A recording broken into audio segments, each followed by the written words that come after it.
Assalamu alaikum warahmatullahi wabarakatuh. Mpenzi mtazamaji, natumai mzima buheri wa afya. Jina langu ni Haifa Muhammad na karibu katika kipindi kipendacho Pewa Asubuhi ndani ya kitengo Gumzo la Vijana. Alhamdulillah, kama desturi yetu tunaye si mwingine bali ni kaka yetu kipenzi chetu ambaye anazidi kujuza mengi kuhusiana na masuala ya vijana, haswa katika mada yetu pendwa ya leo. Ni mada nzuri sana. Mada yenyewe inakuja, kwa nini vijana wanaondoka kwenye dini?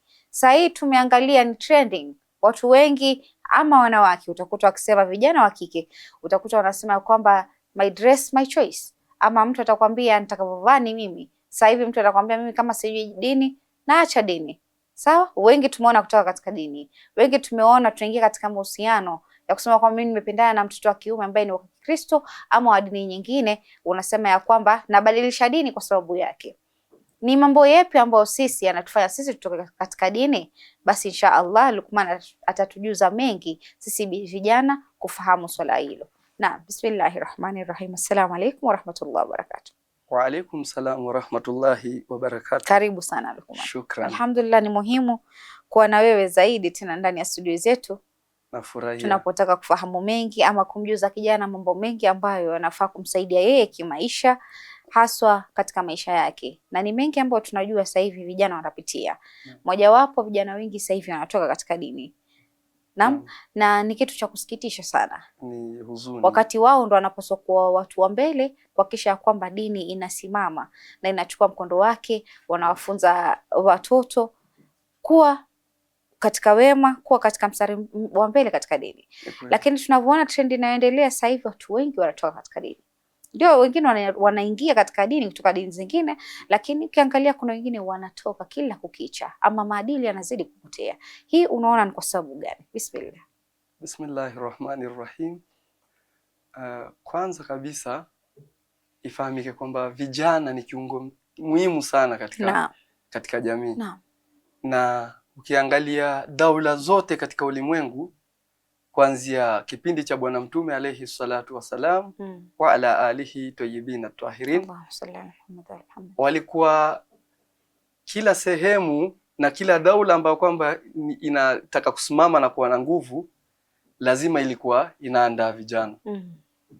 Hauwezi kupata leo serikali ya Kenya au ya Tanzania au ya Uganda au ya Marekani au dola yoyote ile unayoijua, huwezi kupata wamesimama wanataka kutengeneza kikosi cha kuilinda nchi, wakakuwa wameweka wazee kipaumbele, wakasema leo tunataka kusajili wanajeshi na wale ambao kwamba wataingia recruitment ni kuanzia miaka 80.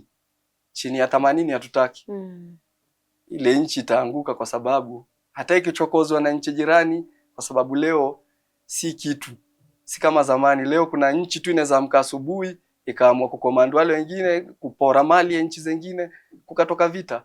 Sasa mfano nchi ile kama hakuna vijana, sijui kama itaweza kujilinda. Itakuwa very exposed na itakuwa ni a very weak nation. Lakini kinyume chake, vijana wakipigwa kipaumbele, lakini sio wapewe tu mambo waendeshe, lazima wawe na mtu lazima wapatiwe mtu anawaguide. Hata leo venye vijana wanang'ang'ana, sisi tunasema vijana leo tupewe kipaumbele, tu nyadhifa za juu tupewe. Sawa, wanaweza kupewa, lakini vijana katika picha walioichora, ni picha gani wameichora kwamba wanaweza kusimamisha nchi au wanaweza kusimamisha jambo likapata mwelekeo? Vijana wenyewe tayari wameonyesha wamepotea. Vijana wanataka kujionyesha kwamba ila wachache ambao kwamba Mwenyezi Mungu amewaongoza. Na utaangalia kipindi cha Mtume alayhi salatu wa ala alihi, alikuwa yeye anafanyaje?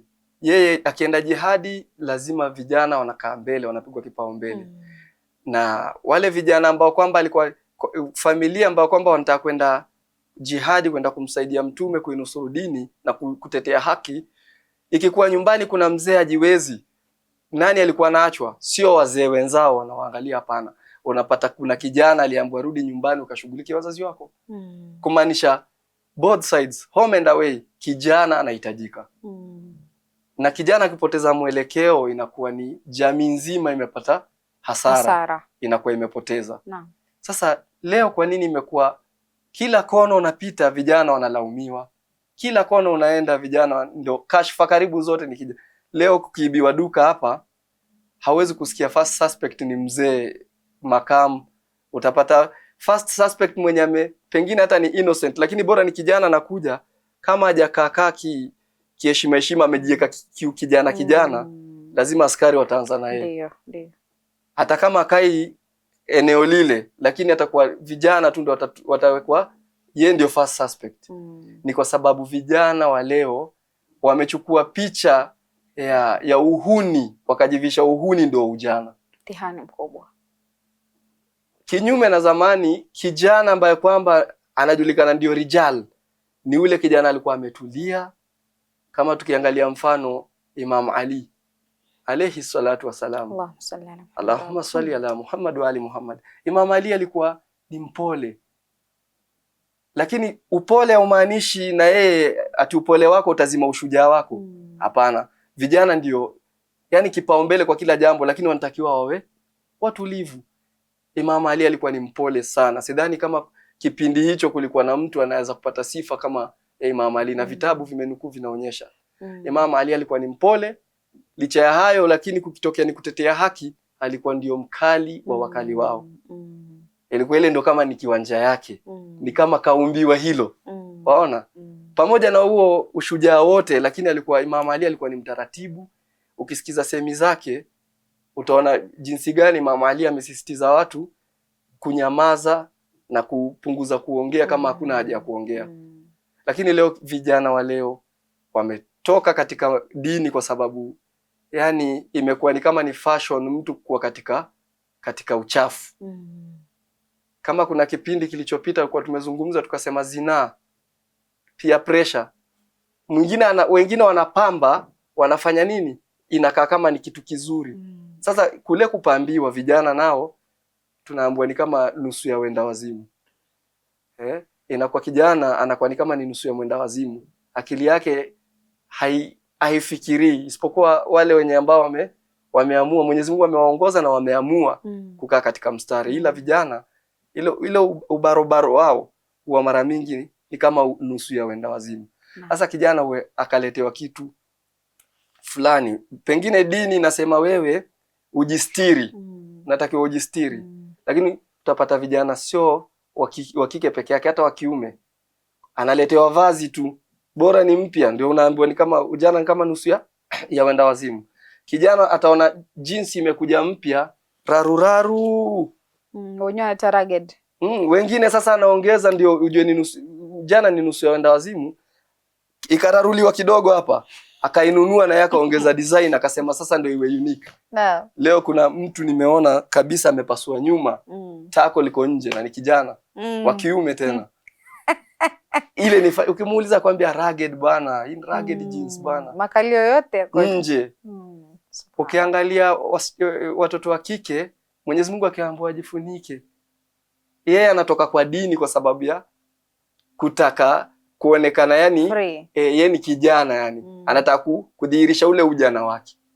Wala sijaona uzee pia ni sifa, na sijaona wazee anataka kung'ang'ana kufanya vitu vingine extra beyond ndio atambulike uzee wake.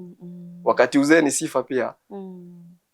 Unapiga picha umeingia kijiji wewe peke yako, watu wakiingia wanasema kijiji hiki ukitaka habari zake nenda kwa fulani, huo ndio mzee wa mji. Unaona, ile ni sifa na ni jaha.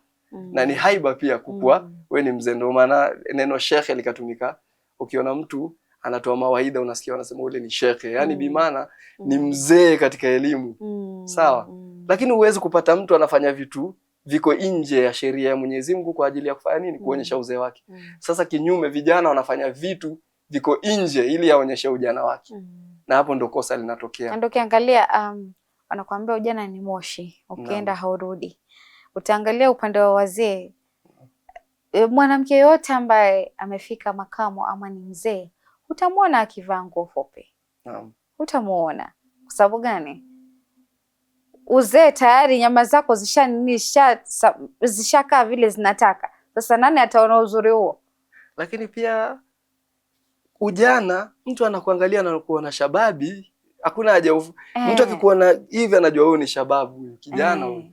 Hauwezi kutokea mzee na wewe ni kijana. Isipokuwa umeingia katika yale mambo tushawahi kuzungumzia hapa ya ulevi. Mtu akishaingia ulevi ndio anaita uzee. Naona? Anaita uzee. Na ni kuzeeka, sio kule kuzeeka kuzuri. Kuna kuzeeka kuzuri ukamwona mzee ukatamani kuwa mzee. Lakini kuna kuzeeka ambako ukiona ule uzee hata unachukia kuzeeka. Naam. Waona? Kwa hiyo vijana, ule ujana wetu kuwa ni kama nusu ya wenda wazimu, ndio mara mingi upeleka vijana wakatoka kwa mstari. Lakini Mwenyezi Mungu katika Qur'ani hajaacha chochote. Hakuna chochote kimeachika kwenye Qur'ani. Nikitoka kwa mada kidogo, kuna jamaa aliuliza ameuliza sheke, mfuko wa kilo moja unaweza kutoa chapati ngapi? Akajua basi hapa nimeshika sheke, katika Qur'ani hakuna aya inasema chapati. Naam. Basi sheke akamwambia fasal ahla dhikri in kuntum la ta'lamun. Nenda pale utaona wanashughulika na mambo ya chapati, waulize mfuko mmoja wanatoa chapati ngapi. Qur'ani imejibu ijajibu? Imejibu. Kwa hiyo kila kitu kwenye Qur'ani kipo. Sasa vijana wakusahulika kwenye Qur'ani. Ukiwa wewe ni kijana unataka kuiga mwigo mzuri, kwa sababu sheria za Kiislamu hazijakuja ati hii ni sheria ya mzee, hii ni sheria ya kijana.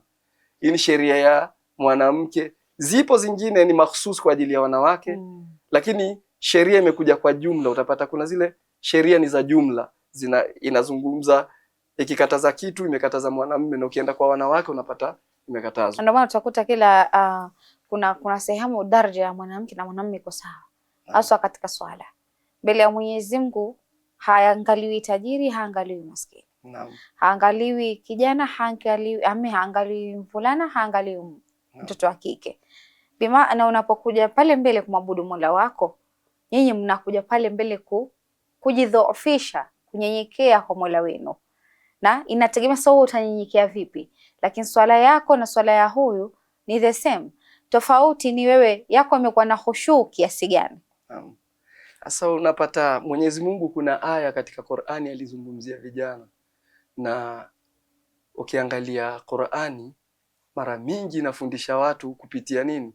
Mwenyezi Mungu akitaka upate ibra analeta kisa, hawa analeta habari za wale utangulia. Kama wewe unataka kubobea na ukafiri ama unataka kubobea na kibri, anakuletea habari za mtu kibri. Kama unataka mwisho huo, nenda endelea. Lakini kama wewe ni kijana unataka kuona venye vijana walikuwa, Mwenyezi Mungu ameleta katika suratul Kahf. Ambao vijana hawa Mwenyezi Mungu kuna venye amewasema. Mwenyezi Mungu asema nini? Mwenyezi Mungu anasema nahnu naqussu alayka naba'ahum bilhaq innahum kanu fityatun amanu wazidnahum huda. Mwenyezi Mungu anasema nahnu naqussu alayka naba'ahum bilhaq. Sisi tunakupa habari, tunakuhadithia, tunakupa kisa. Lakini kidogo nikifafanua mambo, kuna mtu anaweza kashangaa mbona Mwenyezi Mungu hapa akasema nahnu. Katumia neno sisi.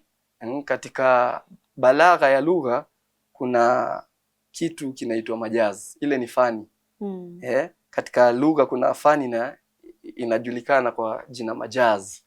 Majaz ni mtu kusema jambo fulani, kutumia neno fulani pahala ambapo si uhalisia wake. Kwa mfano ili kuleta yani mushabaha, ule kufanana kwa lile jambo au kuleta maana fulani.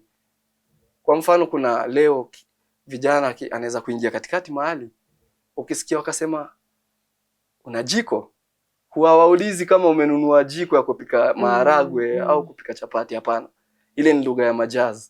Akisema una jiko amekusudia una mke. Waona pale kuna jambo limefanyika pale, ndio ikatumika neno jiko kumrepresent yule. Na uwezi kupata kama ni kweli ni jiko hivyo, uwezi kupata mtu akiulizwa kijana, we una gesi, hauwezi kupata hiyo kwa sababu huwezi kuingia pale. Ile ni lugha ya majazi. Kwa hiyo Mwenyezi Mungu akisema sisi, ile ni lugha ya majdi, ya kujitukuza. Kama rais anaweza kusema barabara, tumejenga barabara. Lakini ni wizara ili kuna wafanyikazi waliajiriwa, hata ni wewe mwananchi mwenyewe ulikuwa unatengeneza.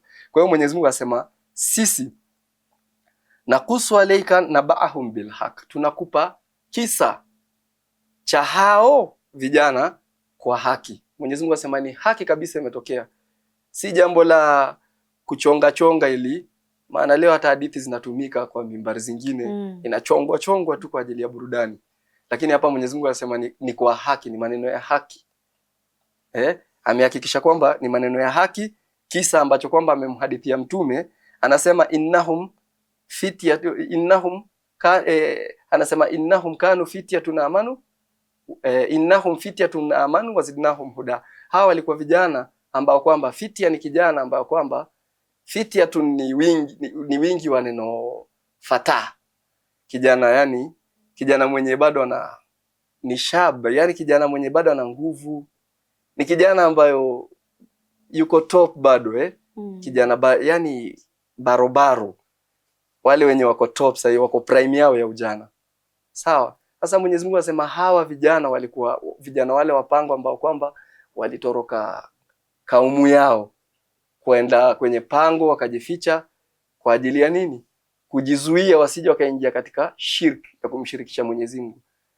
Hawa vijana hawakufuata msukumo wa jamii, walijiepusha na msukumo wa jamii, wakakaa chini, wakabaki na fikra zao, wakapima mambo kwa mizani. Wakaona bora tujitenge na jamii yetu, tukakae kwenye pango, tujiepushe tusije tukamkosea Mwenyezi Mungu. Ikafika leo vijana hao Mwenyezi Mungu kawataja kwenye Qur'ani, wanatajika, wanasomwa. Unaweza kuwasoma ndani ya swala, unafanya ibada, unaweza kusoma ile. Kuna zile unasoma wewe mwenyewe, unafanya ibada zako peke yako, unaweza kusoma ile Suratul Kahf kwa ibada zako za peke yako za sunna. Imagine leo vijana wanasomwa kama ibada katika Qur'ani. Kusoma Qur'ani ni ibada. Kwa sababu ya nini? Waliondoa fikra ya kufata jamii ama kufata kaumu. Wakaachana na mambo ya kufata system, wakakaa kivyao peke yao, wakaenda wakakaa pangoni watatu kwa ajili ya kumfurahisha Mwenyezi Mungu. Mwenyezi Mungu anasema akawafanya nini? Anasema wazidnahum huda. Innahum kanu, walikuwa wanaamini wale Mwenyezi Mungu anasema vijana, anasema innahum fityatun amanu innahum kanu fityatun amanu wazidnahum huda. Baada yao kukuwa na imani yao ikawafikisha daraja wanamwamini Mwenyezi Mungu kuliko jamii yao. Wakatoka katika kile kizingiti cha kufata kaumu fulani, wakakuwa wao Mwenyezi Mungu amewapatia daraja, wametajika kwenye Qur'ani, mpaka siku ya kiyama watakuwa wanatajika baada ya kuchukua Mwenyezi Mungu ndio kila kitu chao, wakajitoa katika jamii. Sasa jamii ya leo inaharibika. Kwa nini? Sisi tunadhalilika kwa sababu ya kufata jamii. Ikitoka leo ukipambiwa kitu fulani na mzungu, kijana anaona hiyo ndio fashion, anaenda nayo. Unaenda na jamii, unaenda na msukumo, unaenda na mawimbi. Lakini wale vijana wamepata sharaf kuliko wewe mwenye utavaa ragged jeans, after miezi 6 hivi jeans ile imeisha fashion, inaonekana ni ya kale. Mpaka leo wasanii wanaimba wasema ni ya kale. Ukichukua picha yako ya zamani ukijiona siku hiyo hayo mavazi ndio sawa, unajiona ulikuwa umejiweka. Wallahi baada ya kipindi kama cha miaka 5 ukijiangalia, na kweli ulikuwa mshamba. Kwa hiyo ile fashion ya kufata msukumo, vijana wanatoka kwa dini kwa ajili ya kufata mambo ya kufata misukumo ya kijamii, inafanya vijana wanadhalilika kwa ajili ya kufata jamii. Kwa hiyo hawa vijana walipata utukufu kwa ajili ya kuacha kufata msukumo na kuacha kufata trend. Wakawa wao wameangalia Mwenyezi Mungu anasema nini, wakaridhika na Allah. Wakapoteza kila kitu yenye mtu anaweza kuona kama ni faida katika dunia. Wakaenda katika pango, wakalala kule kwenye pango na mbwa wao, na leo wanatajika paka kiyama. Kwa hiyo kijana wanatoka kwa dini kwa sababu ya kufata misukumo pia. Na miongoni mwa sababu za vijana pia kutoka katika dini ni kupotea imani. Imani ya mtu ikishuka, anakuwa hata ibada haoni kama ni chochote. Anaweza kudharau swala kwa ajili ya imani kushuka. Na kinachoshusha imani sana ni mambo kadhaa, ni mengi lakini tunaweza kutaja kadhaa. Kama la kwanza inaweza kuwa ni changamoto za kiuchumi. Baadhi ya watu imani ndogo inaweza kumtoa katika dini. Acha chukua pumziko kidogo, Luqman, tukirudi tutaendelea kujua sababu ya kwa nini watu wanapoteza imani katika dini. Shukran sana. Kurudi kwako mpenzi mtazamaji, natumai katika awamu ya kwanza tukiwa naye Luqman ndani ya studio zetu anazidi kudadavulia mengi kuhusiana na swala hili ambalo tunazidi kuliangazia la kuhusiana na la vijana kutoka katika dini. Ni vijana wengi sasa hivi wanatoka katika dini na ni mtihani mkubwa, kwa sababu hao ndio tegemeo letu la kesho, ndio tegemeo la vizazi vya kesho, tegemeo ambalo linafaa kuongeza umma wa Mtume Muhammad sallallahu alaihi wasallam. Na ikifikia mahali ambapo kijana anapoteza ile imani na kutoka katika dini, basi inakuwa ni mtihani mkubwa kwetu sisi Waislamu. Inshallah mpenzi mtazamaji, acha tuchukue mapumziko, tutakaporudi tutaendelea zaidi. Assalamu alaikum warahmatullahi wabarakatuh. Mpenzi mtazamaji, karibu tena katika awamu ya pili ya kipindi kipendacho Pewa Asubuhi ndani ya kitengo Gumzo la Vijana. Tunazidi kuwa na Luqman ndani ya studio zetu za Mahdi TV, anakujuza mengi kuhusiana na masuala ya dini upande wa vijana. Hasa tunaangazia katika kuongelea siku ya leo, tunaangalia kwa nini vijana wengi wanatoka katika dini. Ni mtihani mkubwa sana, ni masikitiko makubwa sana ambayo tunazidi kuyaona kila kukicha. Na mtoto wa kike ama wa kiume anapotoka katika dini, ujue hiyo ni kizazi tumepoteza, ni kizazi cha kesho cha Mtume tumepoteza. Ni kitu ambacho kinasikitisha sana, na ni muhimu sana wewe kama mzazi, wewe kama ndugu nyumbani, mwafunze watoto wenu dini kuhusiana na akhira. Waekeni karibu na Mwenyezi Mungu Subhanahu wa Ta'ala, na kumkuza ule mtoto inaanzia pale udogoni mwake. Utamwonyesha umuhimu wa dini, kwa nini 1 2 3, kwa nini watu wanaswali, kwa nini watu wanafanya kitendo fulani. Hapo itakupa wewe urahisi wa kumkuza huyu kijana ili awe na very strong kwa imani yake, na inshallah tukirudi kwake kwa Luqman tutaweza kufahamu mengi na mengi zaidi. Karibu tena Luqman. Shukran. Naam, tukiendelea na mada yetu. Tukiendelea, tulikuwa tunaangalia sababu kubwa ya vijana kutoka katika dini ni kushuka imani. Naam. Imani ndio inamweka mtu katika dini, na imani ndio ilifanya wale vijana walipata ile daraja Mwenyezi Mungu akasema kawazidishie uongofu. Naam. Lau kama wale vijana wasingekuwa na imani, basi hawa vijana sidhani Mwenyezi Mungu kama angewaongoza. Na imani ikizidi ndio wewe Mwenyezi Mungu anakuzidishia uongofu. Sasa imani inashuka vipi? La kwanza kabisa katika zama zetu hizi, zama ambazo kwamba ni za changamoto, moja ni changamoto za kiuchumi na ukosefu wa ajira kwa vijana. Unapata kijana yuko msikitini, wao unamwambia kijana ashikamane na ibada, afungamane na msikiti. Na huku upande wa pili, hawa vijana tena mnarudi mnasema vijana wamepinda. Ndio. Hutaki kumwajiri kazi. Ule kijana uchumi wake unaharibika.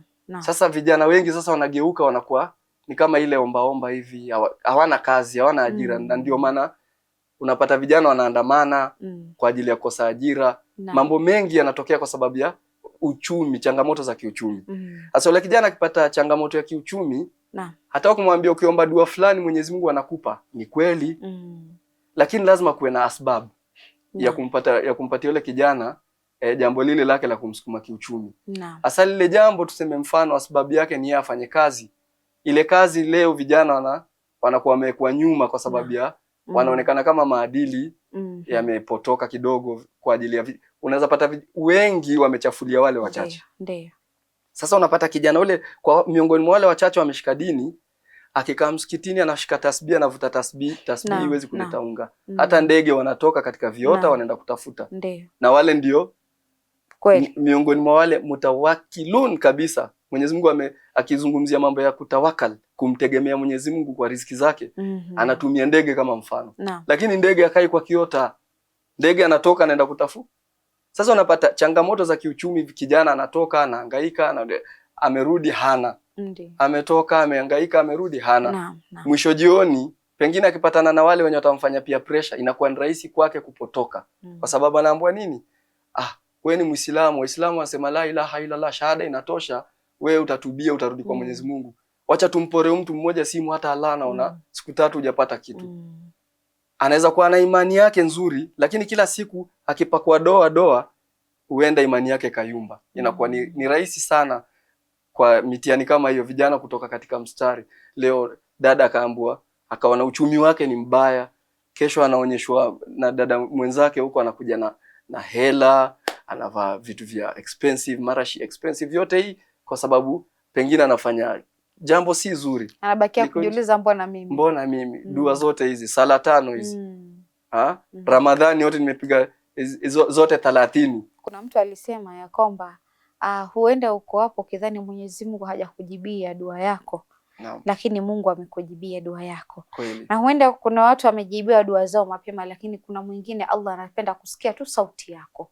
Kweli. Na ikifika wakati wake atakupa jibu lako, na huenda jibu lako limefika. Kweli. Lakini wakati wa kulitekeleza lile jibu haujafika wakati wake. Inangoja wakati wake mwafaka.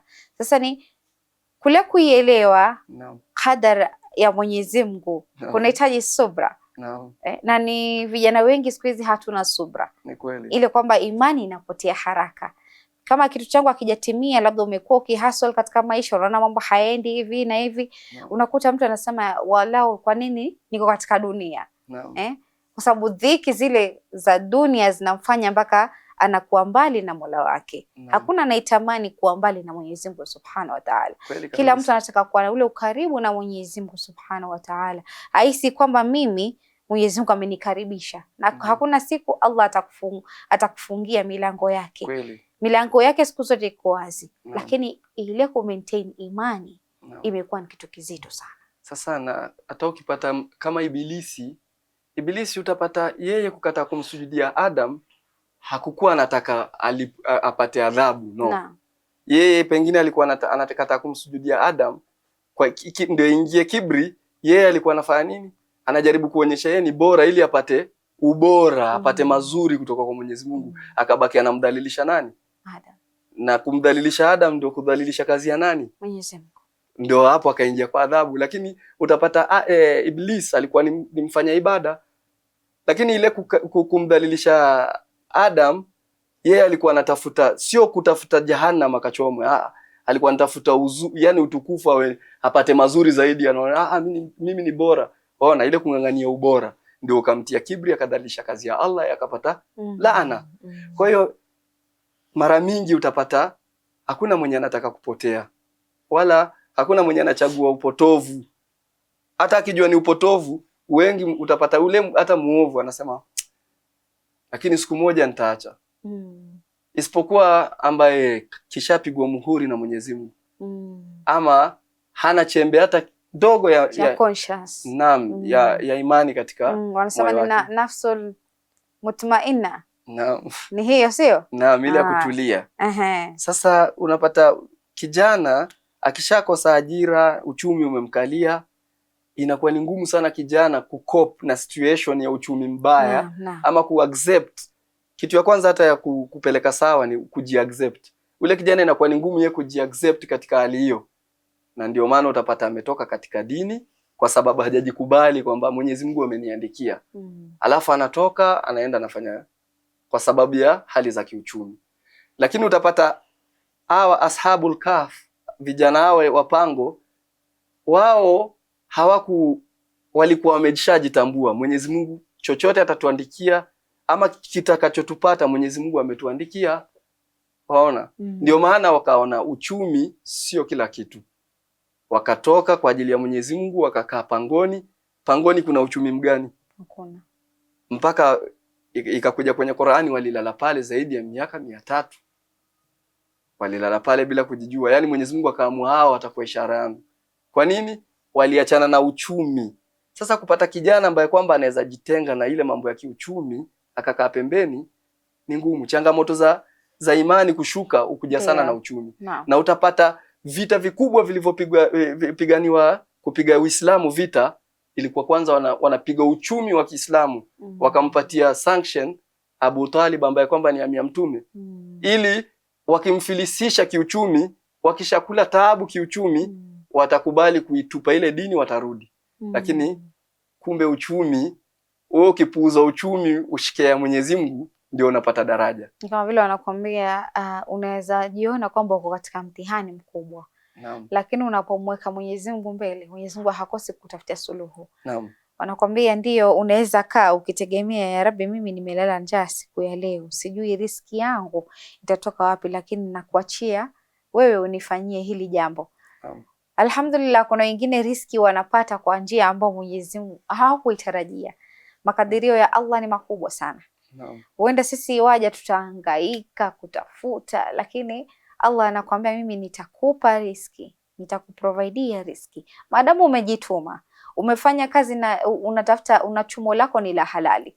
Allah haizi kukuacha. Akikosesha wewe leo, anampa mwingine. Sasa unapata hiyo changamoto ya uchumi ndio inakuwa watu wengi wanashindwa kustahimili, anaamua dini tabaki nyuma. Mimi mambo yangu mbele. Mambo mengi ya haramu yanayofanyika ni ya uchumi. Na unapata kitu kama riba. Mwenyezi Mungu amekupangia vita wewe mtu wa riba kwa sababu ya nini? Nafsi yako itakuwa imekushinda ukienda kwa riba. Kwa sababu yani ile ni open, umemwacha Mwenyezi Mungu, ni mtihani yani very thin. Unaweza kupata mradi ama mortgage ya milioni au mabilioni. Sasa you have to choose between Allah au mabilioni.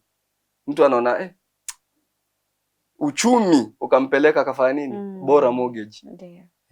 Alafu kwa fikra yake anaona nitampa maskini, alafu Mwenyezi Mungu, lakini Mwenyezi Mungu ni mzuri, akubali isipokuwa vizuri. Sasa hapo ndio imani ushuka kwa sababu ya mambo ya kiuchumi.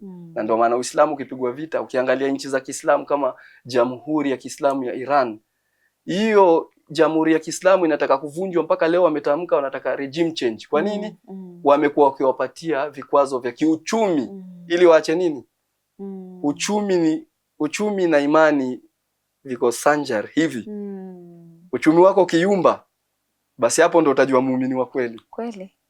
Kwa hiyo uchumi ni changamoto kubwa sana kwa vijana. Kwa hiyo mimi naweza urge wale ambao kwamba wako mbele, wana nafasi za kupatia vijana, msicomplain tu vijana wameacha dini, na wewe una fursa mahali ya kumpatia kijana mahali ya kufuata riziki.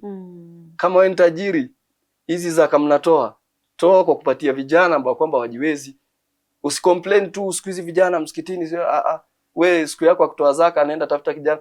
Hii mwaka ukitoa zaka, Mwenyezi Mungu mimi najua niko sure atakuzidishia. Hiyo mwaka nyingine utoe zaka, kijana huyo kijana naye akitajirika na wewe tajirika, au vijana mna complain na mtawaona tena wakikuwa katika hali hizo mnazo nungunikia. Kwa sababu uchumi ukikaa vizuri, hata khushu kwa swala inakuwa.